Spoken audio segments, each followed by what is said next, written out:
اگر اس کی کمپلیکیشن میں ہم جائیں تو پھر ظاہر ہے پھر اس حصے میں جب مقد بہت زیادہ باہر رہنا شروع ہو جاتی ہے تو گینگرین ہو سکتا ہے، السر بن سکتے ہیں، بار بار مقد کا گرنا پایا جا سکتا ہے، بلیڈنگ ہو سکتی ہے۔ جب بھی پیشنٹ جو ہے سٹول پاس کرے گا یا سٹول پاس کرنے کی اس کو حاجت ہوگی تو اس کو اپنے سٹول کو کنٹرول کرنا بہت زیادہ مشکل ہو جائے گا۔ تو ایک تکلیف دہ مرض ہے، کوئی آپ ہمیں سے یہ نہیں کہہ سکتے کہ اگر کسی کی کانچ نکل رہی ہے یا کسی کی مقد باہر آ رہی ہے تو چلے کوئی نہیں، اس کا علاج کروانا ضروری نہیں ہے، انگلی کے پریشر سے جسے ڈیجیٹل پریشر کہتے ہیں اس سے ہم اس کو واپس اندر کر دیں گے۔ لیکن میں نے جس طرح آپ کو کہا کہ یہ تکلیف دہ حالت ہے، آپ کو پاکی کا احساس نہیں ہو پاتا ہے، تو اس کو ٹریٹ کرنا بہت ضروری ہے۔ انیشیل سٹیجز کے اوپر یہ مرض بڑی جلدی کور ہو جاتا ہے، لیکن اگر آپ اس کو اسی طرح چھوڑ دیں گے تو وقت کے ساتھ ساتھ اس میں بگاڑ پیدا ہونا شروع ہو جائے گا۔ ہماری ہومیوپیتھی میں کانچ نکلنے کے لیے بہترین ادویات موجود ہیں۔ میں اگر اپنے کلینکلی ایکسپیرینس کی بات کروں تو الحمدللہ میں نے ایک 30 سالہ خاتون کا ٹریٹمنٹ کیا تھا، اور میں پہلے اسے جو بھی اس حوالے سے جو میڈیسن آ رہی تھی، چونکہ اس کو قبض بھی رہتا تھا تو میں نے نقص فامی کا بھی استعمال کروائی، میں نے اس کو لائکو بھی استعمال کروائی، دوسری میڈیسن بھی استعمال کروائی، لیکن الحمدللہ بعد میں میں ابھی اپنی اس میڈیسن کا ذکر کروں گی جب میں دوائیاں پر آؤں گی، تو پھر اس میڈیسن کو جب میں نے استعمال کروایا تو اللہ پاک نے اس کو شفا دے دی۔ یعنی پہلے جب میں یہ ٹریٹمنٹ کر رہی تھی، میں چھوٹی پوٹینسی کا استعمال کر رہی تھی تو پیشنٹ ٹھیک تو ہو جاتا تھا، لیکن پھر ہفتے 8 دن کے بعد پیشنٹ کی جو ہے مقد جو ہے وہ دوبارہ جو ہے باہر آ جاتی تھی اور دوبارہ وہ اس مسئلے سے دوچار ہو جاتی تھی۔ الحمدللہ پھر میں نے اپنی میڈیسن کو ہائی پوٹینسی میں استعمال کروایا، اور آج میرا خیال ہے کہ 4 مہینے ہو گئے وہ خاتون میرے پاس نہیں آئی۔ جب کبھی بھی ان سے بات ہوئی انہوں نے یہی کہا کہ شکر اللہ کا اب ان کو اس حوالے سے کوئی مسئلہ نہیں ہے۔ تو ہم اس کو انیشیل سٹیجز کے اوپر کیور کر سکتے ہیں۔ یہ کیس بتانے کا بیسک مقصد میرا یہی تھا کہ میں آپ کو بتا دوں کہ جب مرض بہت زیادہ نہیں بگڑ رہا ہوتا، جب ریکٹم بہت زیادہ باہر نہیں آئی ہوتی، جب وہ باہر ہی نہیں رہ رہی ہوتی، یعنی کہ گولا سا جو بن جاتا ہے یا السر بننا شروع ہو جاتے ہیں یا گینگرین بننا شروع ہو جاتا ہے، تو ہم انیشیل سٹیجز پر بھی اس مرض کو قابو کر سکتے ہیں۔ پرولیپس انائی کے حوالے سے ہمارے پاس ہومیوپیتھی میں بہت ساری میڈیسن ہے، اور جس طرح میں ہمیشہ کہتی ہوں کہ اکارڈنگ ٹو سائن اور سمٹم آپ کسی بھی میڈیسن کو استعمال کر سکتے ہیں، لیکن میں یہاں آپ کو چند وہ میڈیسن بتاؤں گی جو بہت زیادہ شہرت رکھتی ہیں اور فرسٹ گریڈ کی میڈیسن ہے کہ آپ اگر پرولیپس انائی میں اکارڈنگ ٹو سمٹم سائن اس کو استعمال کرواتے ہیں تو انشاءاللہ آپ کو بہت اچھا رزلٹ ملے گا۔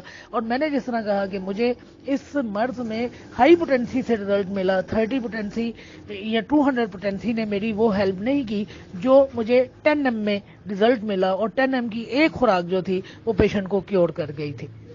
تو دیکھیں ہماری جو اس میں پہلے نمبر کے اوپر جو دوائی آتی ہے وہ اگنیشیا ہے۔ اگنیشیا میں ہر دفعہ جب پیشنٹ سٹول پاس کرتا ہے تو مقد باہر آ جاتی ہے، اور پھر اگنیشیا میں مقد میں درد جو ہوتا ہے وہ اس طرح کا ہوتا ہے کہ جیسے تیز چاقو لگا ہو کسی کو۔ یہ اگنیشیا کا ایک خاصہ ہے اس دوا کی سلیکشن کے لیے کہ مقد میں اور یہ تیز درد ہوتے ہیں، اور پخانہ کرنے کے بعد کافی دیر تک یہ درد جو ہے پیشنٹ کو محسوس ہوتا ہے۔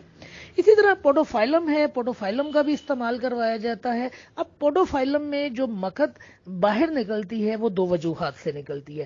ایک تو جب ڈائریا بہت شدید ہو اس کی وجہ سے بار بار سٹول پاس کرنے کی وجہ سے مقد باہر آ جاتی ہے، دوسرے وضع حمل کے دوران سٹرین کرنے کی وجہ سے مقد جو ہے وہ باہر آ جاتی ہے۔ پھر اس میں یہ ہوتا ہے کہ پیشنٹ اگر کسی چیز کے لیے زور لگاتا ہے، یعنی اگر چھینکتا ہے تو آپ دیکھیں چھینکنے میں کتنا زور لگتا ہے، چھینک کی باقاعدہ یعنی کہ رفتار متعین کی گئی ہے کہ کتنی رفتار سے ہماری باڈی سے باہر آتی ہے۔ اور اسی طرح کہہ کرتے ہوئے بھی جب پیشنٹ زور لگاتا ہے تو پوڈوفائلم کا جو پیشنٹ ہے وہ کہہ کرتے ہوئے بھی زور لگانے کی وجہ سے اس کی مقد باہر آ جاتی ہے۔ تو پوڈوفائلم کو ہم وہاں استعمال کرتے ہیں جہاں ڈائریا بہت زیادہ پایا جا رہا ہو، وضع حمل کے بعد اگر مقد باہر آ گئی ہو، کہہ کرتے ہوئے مقد باہر آ جائے، چھینکتے ہوئے مقد باہر آ جائے، وہاں پر ہم پوڈوفائلم کو استعمال کرواتے ہیں۔ مرک سول کو بھی اسی اسے پوڈوفائلم کی طرح ہی استعمال کروایا جاتا ہے کہ مرک سال میں بھی پیچش پائی جاتی ہے. ڈائریا میں اور پیچش میں فرق ہوتا ہے. ڈائریا میں آپ کو لوز موشن آتے ہیں, بے تحاشا موشن آتے ہیں, لیکن پیچش میں یہ ہوتا ہے کہ موشن کر کر کے آپ کی حالت اتنی بگڑ جاتی ہے کہ موشن میں نہ صرف میوکس آنا شروع ہو جاتی ہے بلکہ موشن میں بلڈ بھی آنا شروع ہو جاتا ہے. اگر صرف میوکس آتی ہے تو وہ جو پیچش ہے وہ خونی پیچش نہیں کہلاتی, اسے ہم پیچش کہتے ہیں لیکن خونی پیچش نہیں کہتے ہیں. لیکن اگر خون بھی ساتھ میں آ رہا ہے, میوکس بھی آ رہی ہے, خون بھی آ رہا ہے, تو پھر وہ خونی پیچش کہلاتی ہے. تو جہاں پر پیچش آئے گی اس کی وجہ سے کانچ نکلے گی, وہاں ہم مرک سال کو استعمال کرواتے ہیں. نکس وامکا کا استعمال کیا جاتا ہے, اور نکس وامکا کا جو استعمال ہے وہ قبض کی وجہ سے جب کانچ نکلتی ہے تو نکس وامکا کا استعمال کیا جاتا ہے. اور نکس کے پیشنٹ کی پہچان آپ کو پتا ہے کہ وہ لوگ بازاری غذائیں زیادہ کھاتے ہیں, مرغن غذاؤں کا استعمال کرتے ہیں, ایکٹیویٹی فزیکل جو ہے ان کی نہ ہونے کے برابر ہوتی ہے, اس وجہ سے قبض کا شکار رہتے ہیں اور قبض کی وجہ سے جو ہے کانچ نکل آتی ہے. روٹا کو استعمال کروایا جاتا ہے. روٹا بھی بہترین دوائیوں میں سے ایک دوائی ہے, اور روٹا میں بھی یہی چیز ہے کہ بوجھ اٹھانے سے بہانہ کرتے وقت وضع حمل کے بعد جو ہے مقد باہر آ جاتی ہے. آپ ان میڈیسن کو چاہیں تو آپ 200 پوٹینسی میں استعمال کروا لیجئے, چاہے 1 ایم میں استعمال کروا لیجئے, چاہے 10 ایم میں استعمال کروا لیجئے, یہ آپ کی اپنی مرضی ہے. ہماری اکارڈنگ ٹو سائن اور سمٹم بہت ساری میڈیسن استعمال ہوتی ہیں, جیسے ایسکولس استعمال ہوتی ہے ہماری میڈیسن جو ہے, اس کے علاوہ میورک ایسڈ استعمال ہوتی ہے, ایلوز کو استعمال کیا جاتا ہے کانچ نکلنے کے لیے. لیکن جو ہماری اسپیسیفک میڈیسن ہیں جن کو بہت زیادہ شہرت حاصل ہے کانچ نکلنے کے حوالے سے, وہ یہی 5-6 میڈیسن ہیں: اگنیشیا, پوڈوفائلم, مرک سال, نکس وامکا, روٹا, لائکوپوڈیم. اب اگر میں آپ کو کیٹیگرائز کروں تو میں آپ کو کہوں گی کہ اگر زچگی کے بعد وضع حمل کے بعد مقد باہر نکل رہی ہے تو پوڈوفائلم اور روٹا کو استعمال کروائیے. زور لگانے سے, سٹرین کرنے کی وجہ سے اگر مقد باہر آ رہی ہے تو اگنیشیا کو استعمال کروائیے, پوڈوفائلم کو استعمال کروائیے, روٹا کو استعمال کروائیے. ڈائریا کی وجہ سے اگر مقد باہر آ رہی ہے تو آپ کے پاس پھر پوڈوفائلم ہے, روٹا ہے, اگنیشیا ہے, آپ کے پاس ایسکولس ہے, میورک ایسڈ ہے, سلفر ہے. یعنی یہ وہ میڈیسنز ہیں جن کی وجہ شہرت جو ہے کانچ نکلنے کے حوالے سے بہت زیادہ ہے. اور جس طرح میں نے آپ کو کہا کہ اگنیشیا جو ہے اس میں پہلے نمبر پر استعمال ہونے والی دوائی ہے. اگنیشیا کے حوالے سے کہا جاتا ہے کہ انیشل سٹیجز کے اوپر اگر آپ اگنیشیا کی 2-3 دن باقاعدگی کے ساتھ 30 میں ہی خوراکیں دیں تو پیشنٹ جو ہے وہ کیور کر جاتا ہے, یعنی مرض پر قابو پانا شروع ہو جاتے ہیں ہم. اس کے بعد آپ اگنیشیا کو صبح شام 30 میں استعمال کروائیے, کچھ عرصہ پیشنٹ جو ہے وہ ٹھیک ہو جائے گا. تو فرق آپ نے کہاں کرنا ہے کہ مقد جو باہر آئی ہے, کانچ جو نکلی ہے, وہ قبض کی وجہ سے آئی ہے کہ وہ ڈائریا کی وجہ سے آئی ہے. جہاں قبض کی وجہ سے آئے وہاں میڈیسن آپ کی دوسری ہو گئی, جہاں ڈائریا کی وجہ سے آ رہی ہے آپ کی میڈیسن دوسری ہو گئی, پیچش کی وجہ سے آ رہی ہے میڈیسن آپ کی پھر سے تیسری ہو گئی. یعنی پیچش کی وجہ سے مرک سال ہوگی, ڈائریا کی وجہ سے پوڈوفائلم ہو گئی, ایلوز ہو گئی, قبض کی وجہ سے نکس وامکا ہو گئی. اور اگر ہر بہانے کے ساتھ مقد باہر آ جاتی اور چاقو لگنے سے درد پائے جا رہے ہیں تو آپ کے پاس جو پہلی میڈیسن میں نے آپ کو کہا پرولیپس میں استعمال ہوتی ہے وہ اگنیشیا ہے. تو آپ ان میڈیسن کو دیکھ لیجئے, لمبی چوڑی ادویات کی ایک لسٹ نہیں ہے, بمشکل آپ کہہ لیجئے 5 یا 6 میڈیسن ہیں جو کثرت کے ساتھ استعمال ہوتی ہیں, لیکن آپ نے پیچھے کاز ضرور دیکھنا ہے کہ کس وجہ سے یہ پرولیپسز ہو رہا ہے.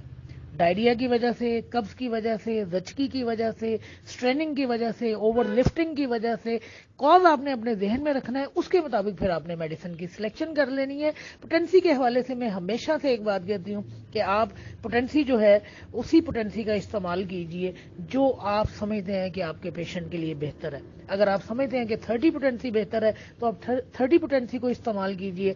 آپ سمجھتے ہیں 200 بہتر ہے, 200 کو استعمال کیجئے.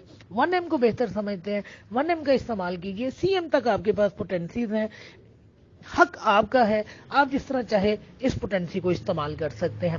یہاں پہ دوسری چیز جو ہے آپ نے پیشنٹ کو پرہیز کے حوالے سے بھی ضرور بتانا ہے. اگر بار بار ڈائریا ہونے کی وجہ سے کانچ نکلتی ہے تو اسے کہیں کہ اپنی غذا جو ہے وہ سادہ اور زود ہضم کر لے. اگر قبض کی وجہ سے کانچ نکلتی ہے تو پھر اس کو کہیں کہ اپنی غذا میں سے ان چیزوں کو نکال دے جو قبض پیدا کرتی ہیں، جیسے کہ میدا ہے، میدے سے بنی ہوئی تمام اشیاء ہیں، جیسے نان ہے، بیکری کی آئٹمز ہیں، یا مرغن غذائیں ہیں، یا برا گوشت ہے. یہ چیزیں قبض پیدا کرتی ہیں، گرم چیزیں قبض پیدا کرتی ہیں. تو پیشنٹ کو کہیے کہ اپنی غذا کے حوالے سے بھی بہت زیادہ احتیاط کرے. یہ میں نے آپ کو بتایا کہ بڑی تکلیف دہ حالت ہے. اگر یہ نہیں بگڑی تو بھی تکلیف دہ حالت ہے کہ آپ کو پاکی کا احساس نہیں ہوتا.